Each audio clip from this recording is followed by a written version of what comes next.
जय श्री राधे, जय श्री कृष्ण। श्रद्धेय श्रोता महानुभावहरू, यही मिति 2081 साल फागुन महीनाको 26 गते सोमबारका दिन पर्न गएको आमलकी एकादशीको यहाँहरू सम्पूर्णमा हार्दिक मंगलमय शुभकामना। श्रोता महानुभावहरू, यहाँहरूलाई विदितै छ हामीले यस च्यानलका माध्यमबाट यहाँहरूलाई विभिन्न धार्मिक पौराणिक व्रतकथा एवं ज्ञानवर्धक भिडियोहरू प्रस्तुत गर्ने क्रममा आज फागुन महीनाको शुक्ल पक्षमा पर्ने एकादशीको व्रतकथालाई लिएर म आचार्य पण्डित सुबिन भण्डारी उपस्थित भइ नै सकेको छु। यहाँहरू यस च्यानलमा अझैसम्म नयाँ हुनुहुन्छ, च्यानललाई सब्स्क्राइब गर्नु भएको छैन भने च्यानललाई सब्स्क्राइब गरेर नजिकैमा रहेको बेल आइकनको घण्टीलाई पनि दबाउन नभुल्नुहोला भन्दै अब आउनुहोस् हामी ढिला नगरिकन आजको यस परम पावन एकादशीको महिमा र व्रतकथाले युक्त भएको सबै विशेष वर्णनहरूलाई हामीले श्रवण गरौँ एकाग्र चित्त भएर। ओम नारायणं नमस्कृत्य नरं चैव नरोत्तमं देवीं सरस्वतीं व्यासं ततो जयमुदीरये।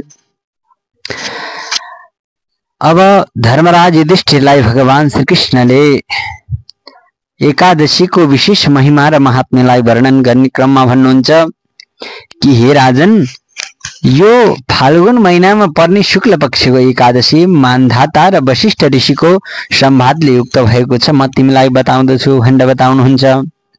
मान्धाताले एक दिन प्रश्न गर्नुहुन्छ, हे ब्राह्मण, यदि तपाईं म माथि दया गर्नुहुन्छ भनेदेखि यस्तो व्रत बताइबक्सियोस् जसले मेरो कल्याण होस् भनेर बताइसके प्रश्न गरिसके पछाडि वशिष्ठ ऋषिले भन्नुहुन्छ, हे राजन, ठुल्ठुला पापहरूलाई पनि नाश गर्ने अनि सारा संसारलाई नै मोक्ष प्रदान गर्ने, मोक्ष चाहने व्यक्तिहरूको लागि मोक्ष दिने, हजार गोदान गरेको फल दिने आमलकी नाम गरेको एकादशीको व्रत म तिमीलाई बताउँदछु, सुन।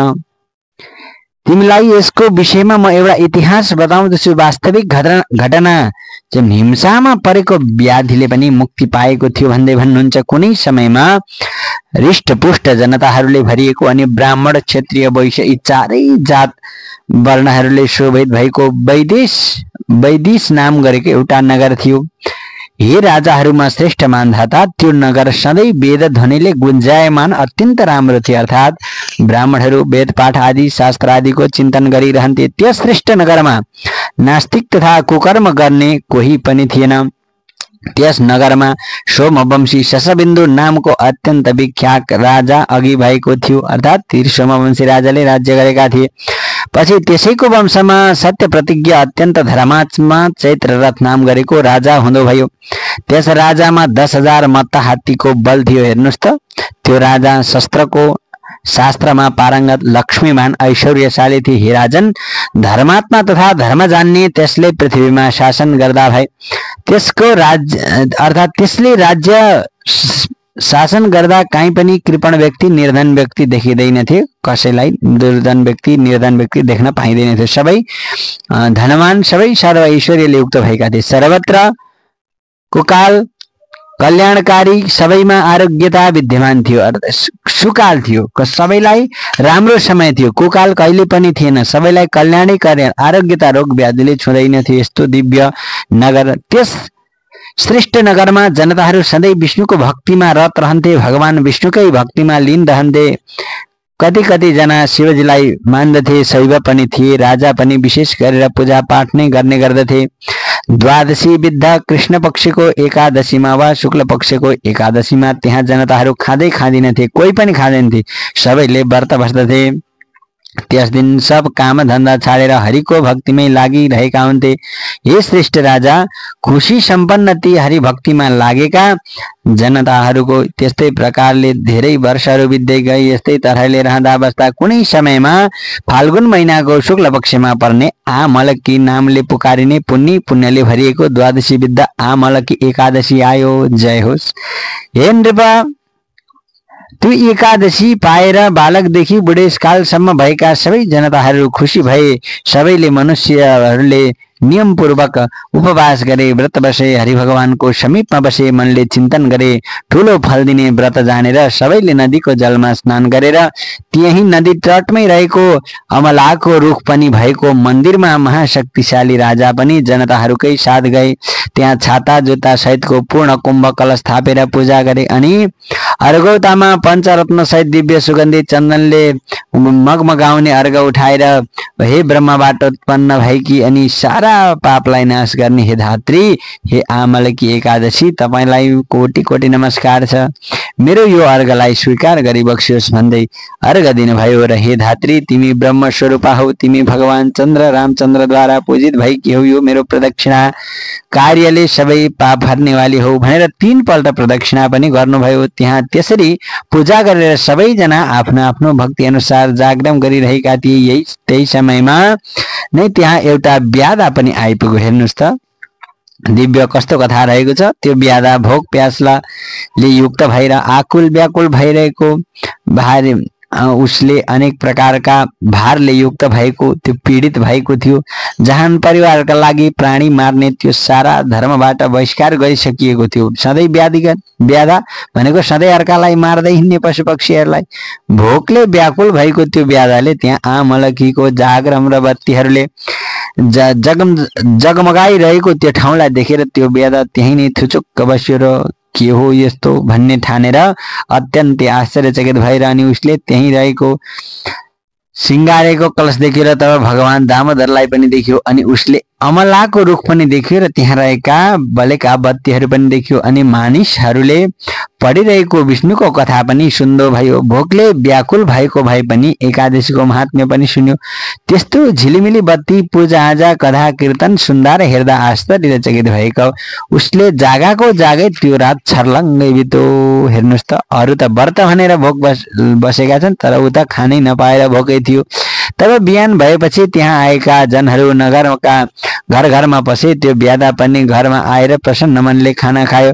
त्यसका बाद निकै समय बितेपछि त्यो ब्याधा मर्यो। त्यो एकादशीमा भोकै बसेको प्रभावले र रातभरि जागै रहेको कारणले अर्को जन्ममा उसले चतुरङ्गिणी सेनाले युक्त भएको एकदमै ठुलो राज्य पायो। भनेको सबै सेनाहरूले युक्त भएको राज्यलाई प्राप्त गर्यो। त्यस राज्यको राजधानी जयन्ती नामको नगरी थियो र त्यहाँ त्यो विदुरथ नामको राजा भएर बस्यो। त्यसपछि त्यो राजा विदुरथले वसुरथ नाम गरेको छोरो पायो। त्यो वसुरथ पछि अत्यन्त बलियो चतुरङ्गिणी सेनाले युक्त भएको, धन धान्यले टन्न रहेको, सबै कुराले भरिभराउ भएको भयो।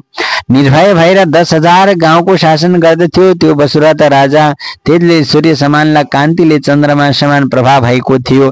अनि पराक्रममा विष्णु बराबर थियो र क्षमा गर्नमा पृथ्वीको समान थियो। अनि अत्यन्त धर्मात्मा, साँचो बोल्ने र विष्णुको भक्तिमा तत्पर रहन्थ्यो। त्यो राजा ब्रह्मज्ञ, ईश्वरमा श्रद्धा राख्ने र काम गर्न जान्ने, प्रजाको पालनमा तत्पर रहनेवाला थियो। शत्रुको घमण्डलाई चूर पार्ने त्यो राजा अनेक प्रकारका यज्ञहरू पनि गर्ने गर्दथ्यो। अनि ऊ सधैँ नाना प्रकारका दानहरू पनि गर्ने गर्थ्यो। एकपल्ट त्यो शिकार खेल्न गएको त दैववशले बाटो बिर्सियो। तब उस राजालाई त्यस जङ्गलमा दिशा विदिशाको ज्ञान भएन र त्यो बाक्लो वनको मुरमुरामा दुवै हातले आफ्नो पूर्वरामा समात्दै टुक्रुक्क बस्यो, फ्यात्त बस्यो र थाकेर असाध्यै भोकले त्यो राजा त्यसरी बसेको थियो। त्यसै समयमा पर्वतका गुफाहरूबाट बस्ने म्लेच्छ जनहरू, वनमा बस्ने ती व्यक्तिहरू निस्किए। जहाँ शत्रुको बल हल गर्ने ती राजा बसेका थिए त्यहीँ आए। तब राजाले बैरी ठानेर सधैँ सताइएका ती म्लेच्छहरूले धेरै दाता ती राजालाई वरिपरिबाट घेरेर खडा रह्यो। अर्थात् उसलाई त्यहाँ खडा गरेर उभ्याएर वरिपरिबाट घेरे। हाम्रा पूर्वजहरूको कट्टर विरोधी यो राजालाई मार भन्न लागे। यसले हाम्रा पूर्वज पिताहरू, दाजुभाइहरू, छोराहरू, नातिहरू, भान्जाहरू, मामाहरू सबैलाई मारिदिएको छ। कतिलाई आफ्नो घर गाउँबाट निकालिदिएको छ। निकालिदिएका हामीहरू चारैतिर तितर बितर भएका छौँ। यति भनेर ती सबै त्यहाँ ती राजालाई मार्न तम्सिए। पासहरूले, पट्टिसहरूले, खड्गहरूले, धनुषमा चढाएका बाणहरूले सुसज्जित ती शत्रु समूहले चारैतिरबाट घेरेर ती राजालाई मार्न तम्सिए। राजाको उपर सबै प्रकारका शस्त्र अस्त्र प्रहार गरे। ती शस्त्र अस्त्रहरू राजाको शरीरमा प्रवेश गरेनन्, छुँदै छुएनन्, कसैले पनि लागेन कुनै शस्त्रले पनि। बल्कि ती शस्त्र समूहहरू आफै नष्ट भएर ती म्लेच्छहरू पनि मरेका जस्ता भएर लट्टिए।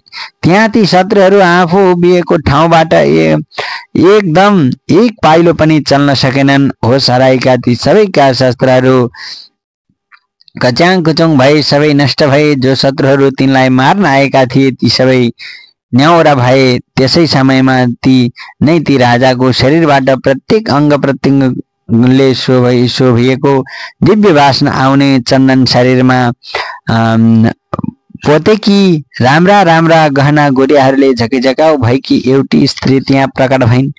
ती स्त्री राम्रा राम्रा माला र वस्त्र लगाएकी थिइन्। क्रोधले आँखी भौँ टेढी गरेकी उनका दुवै आँखाबाट झिल्काहरू झेलिरहेका थिए। मुखबाट भर धेरै आगो उगलिरहेकी थिइन्। दोस्रो काल रात्रि जस्तै रिसाएकी ती स्त्री हातमा चक्र चम्काउँदै जाइ लागेकी छँदी। क्रोधले बङ्गरा खिटखिटाउँदै ती अत्यन्त दुखी म्लेच्छहरूलाई मार्न तीतिर अर्थात् ती दैत्यहरूतिर, ती म्लेच्छहरूतिर दौडिरहन्। ती लुटाहा कर्म गर्ने म्लेच्छहरूलाई तिनले जब मारिदिन् त त्यसपछि राजा बेहोसीबाट बिउजेर त्यो अद्भुत आश्चर्य देखेर ती मारिएका म्लेच्छ समूहहरूलाई पनि देखेर ती राजा तब अत्यन्त रमाएर सोच्न लागे कि यहाँ यी मेरा अत्यन्त बैरी म्लेच्छहरूलाई कसले मारिदियो, हाम्रो हित चाहने कसले यो यस्तो महान कार्य गर्यो। राजा यस्तो सोच्दै थिए। त्यसै बेला कसैले अशरीरी वाणी अर्थात् आकाशवाणी भयो। कस्तो आकाशवाणी भयो? आश्चर्य मान्दै टोलाइरहेका ती राजालाई देखेर त्यो आकाशवाणीले भन्यो, हे केशव, भगवान भन्दा अर्को दोस्रो कोही पनि शरण दिनेवाला छैन।